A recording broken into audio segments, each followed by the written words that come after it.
পঞ্চায়ত নিৰ্বাচন আহি আছে আৰু পঞ্চায়ত নিৰ্বাচনৰ প্ৰাক্ষণত বিহালী সমষ্টিত বিভিন্ন প্ৰান্তত আমি পৰ্যবেক্ষণ কৰিছো ভিতৰুৱা গাঁওসমূহলৈ গৈছো যে পঞ্চায়ত নিৰ্বাচনৰ পূৰ্বে এনেধৰণৰ কিছুমান সমস্যাত একাংশ ৰাইজ ভুক্তভোগী ৰাইজ আছে ৰাইজৰ ৰাস্তা পদূলিয়ে হওক বা বিভিন্ন ধৰণৰ সমস্যা আছে যিসমূহ আমি এনবি নিউজৰ দৰ্শকসকলক দেখাবৰ কাৰণে প্ৰয়াস কৰিছো আমি বৰ্তমান বিহালী সমষ্টিৰ ৰৌমাৰী গাঁৱৰ পৰিৱেশ দেখুৱাইছো ভিডিঅ' জাৰ্নেলিষ্ট দীপু আছে জৰাজীৰ্ণ এটা পথ আৰু এই পথটো বছৰ বছৰ ধৰি এনেধৰণে পৰি আছে আৰু এই পথটি দিয়ে প্ৰায় 10খন গাঁও সংযোগ হৈ আছে আমি কিছু আগলৈ যাম ইয়াৰ স্থানীয় বাসিন্দাসকল আছে পুৰুষ মহিলাসকল আছে আৰু এই পথটোদি 10খন গাঁও সংযোগ হৈ আছে আৰু এই পথেদি বিদ্যালয়লৈ ছাত্ৰ ছাত্ৰীসকল যায় অফিচ কাছাৰীলৈ বিভিন্ন ব্যক্তিসকল ব্যৱসায় বাণিজ্যলৈ যায় কিন্তু এই পথটো আজি বছৰ বছৰ ধৰি এনেধৰণে জৰাজীৰ্ণ অৱস্থাত আছে মই স্থানীয় বাসিন্দাসকল আছে মই তেওঁলোকৰ সৈতে কথা পাতিম মই দাদা আপোনাৰ ওচৰলৈ আহিছো এই পথটি কিমান বছৰ এনেকৈ পৰি আছে এইটো ৰাস্তাটো কি বছৰ বুলি কম এতিয়া প্ৰায় 25-30 বছৰটো হৈছে অকলে এইটো ৰাস্তাই নহয় মাঘেৰুমাৰী গাঁৱৰ যিখিনি ৰাস্তা আছে কোনো এটা ৰাস্তা ভাল হৈ থকা নাই আমি বহুত অনুন্নয় বিন্নয় কৰিছো কাৰণ আমি কৰিব পৰাখিনি আমি কৰিব পাৰো চৰকাৰ পাতিছো আশা কৰো চৰকাৰসকলে কৰি দিব বুলি কিন্তু আজিলৈকে আমাৰ মাঘেৰুমাৰীত কোনো এটা ৰাস্তাই কোৱা নাই আজি পৰ্যন্ত কোনো এটা ৰাস্তাই মানে এচৰ পৰা মাটি বা মানে এটা হিলো ইয়াত পৰা নাই ইয়াত স্কুলীয়া ছাত্ৰ ছাত্ৰীসকল তাৰপিছত আমাৰ চাহ ব্যৱসায়ীসকল ইয়াত আছে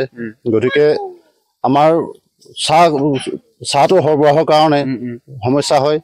তাৰ ওপৰঞ্চি আমাৰ ছাত্ৰ ছাত্ৰীসকলৰ স্কুললৈ অহা যোৱা কৰা নিশ্চিতভাৱে আমাৰ সৈতে আপোনালোকৰ ল'ৰা ছোৱালীয়ে এই ৰাস্তাটো দিয়ে বাৰিষা স্কুললৈ অহা যোৱা কৰে কিমান অসুবিধাৰ সন্মুখীন হৈছে আমাৰ এইফালে দিয়ে স্কুলৰ ল'ৰা ছোৱালী অহা যোৱা কৰে যাওঁতে বহুত অসুবিধা হৈছে কাৰণ ৰাস্তা ঘাট পদূলি দি অহা যোৱা কৰোঁতে হয়তো চাইকেল লৈ যায় চাইকেলৰ পৰা লুটি খাইও পৰে আৰু এক্সিডেণ্টো হয় গতিকে আমি চৰকাৰক আমি পাতিছোঁ চৰকাৰক ভোট দি চৰকাৰক পাতিছোঁ পতাৰ পিছত আমাক চৰকাৰে উলটিয়ে নাচায় যাকে যিকাওঁ সিয়ে উলটিয়ে নাচায় কিন্তু আমাৰ বহুতখিনি অসুবিধাত পৰোঁ আমাৰ যাতে আমাৰ এই চৰকাৰখন পাতিছোঁ চৰকাৰ হৈছে গতিকে আমাৰ ৰাস্তাটো ভাল কৰিব লাগে আমি ইয়াৰ স্থানীয় যুৱকসকল আছে মই তোমাৰ ওচৰলৈ আহিছোঁ এই ৰাস্তাটো লৈ কিমানখন গাঁও সংযোগ হৈ আছে আৰু এই পথটোত ইতিমধ্যে তোমালোকৰ ইয়াত বিধায়ক আছিলে পূৰ্বতে এতিয়া সাংসদ হ'ল ৰঞ্জিত দত্ত নতুনকৈ বিধায়ক হৈছে দিগন্ত খাটল তেওঁলোকক জনোৱা হৈছে ৰাস্তাটোৰ কথা হয় জনোৱা হৈছে তেখেতলোকক আমি বিশেষকৈ তেখেত 25 বছৰ কাৰ্যকালত আমি তেখেতক 25 বাৰে কৈছোঁ যে আমাক এটা ৰাস্তা লাগে আমাক বিশেষকৈ এই কেইদিনমানৰ আগত আমাৰ এজন স্কুলীয়া ছাত্ৰ আপোনাৰ গৈ থাকোঁতে ৰাস্তাৰ পৰা চাইকেলৰ পৰা পৰি হাতো ভাগিলে আৰু দুখো পালে তেনেকুৱা অৱস্থা আমাৰ ৰাস্তা মানে এইটো বুলি নহয় ৰাস্তা আপোনাৰ ইফালে যাব নোৱাৰে যিটো স্কুল আমাৰ ধৰক আমাৰ কুশলকৰা স্কুল আছে কুশলকৰা স্কুলখনৰ পৰা আপোনাৰ জয়মতী স্কুল যাব লাগে জয়মতী স্কুলৰ যিটো ৰাস্তা পদূলি মানে ঘাট আপোনাৰ ক'ব নোৱাৰে একদম মাঘেত উন্নয়নৰ নামত মানে আপোনাৰ অকল নামঘৰতহে অলপ মানে অনুদান দিছে বাকী ৰাস্তা কাম ঘাট এইবিলাক একো কৰা নাই নিশ্চিতভাৱে বিহালী সমষ্টিৰ অন্তৰ্গত মাঘে ৰৌমাৰী গাঁৱৰ এইসকল যুৱক বা এইসকল ব্যক্তিৰ অভিযোগ যে তেওঁলোকৰ 20 বছৰ তেওঁলোকৰ যি ৰাজহুৱা যিটো ৰাস্তাক লৈ বহু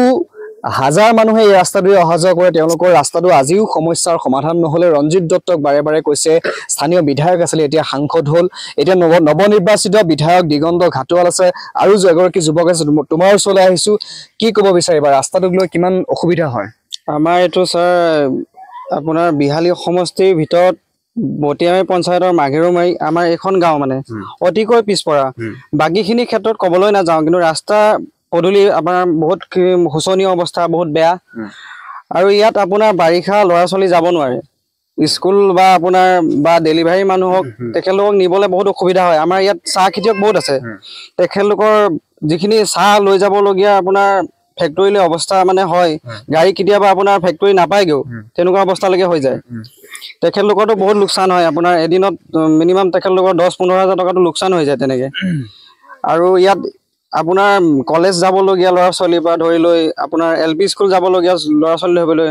গোটেই মানে বোকা আপোনাৰ বালি বহুত হেৰি হয় মানে ৰাস্তাবিলাক অৱস্থা নাইকিয়া হয় বাকীখিনি ক্ষেত্ৰত কৰিছে কিন্তু চৰকাৰখনে নকৰা নহয় কিন্তু মই সেইটো নিশ্চিতভাৱে আৰু এগৰাকী ব্যক্তি আছে মই আপোনাৰ ওচৰলৈ আহিছোঁ ৰাস্তাটোক লৈ ইতিমধ্যে কেইবাগৰাকীয়ে উল্লেখ কৰিছে 20-25 বছৰ ধৰি এনেধৰণেই পৰি আছে যাৰ ফলত কিন্তু কেইবাখনো গাঁৱৰ ৰাইজে দুৰ্ভোগ ভুগি আছে কি আহ্বান জনাব হয় আমি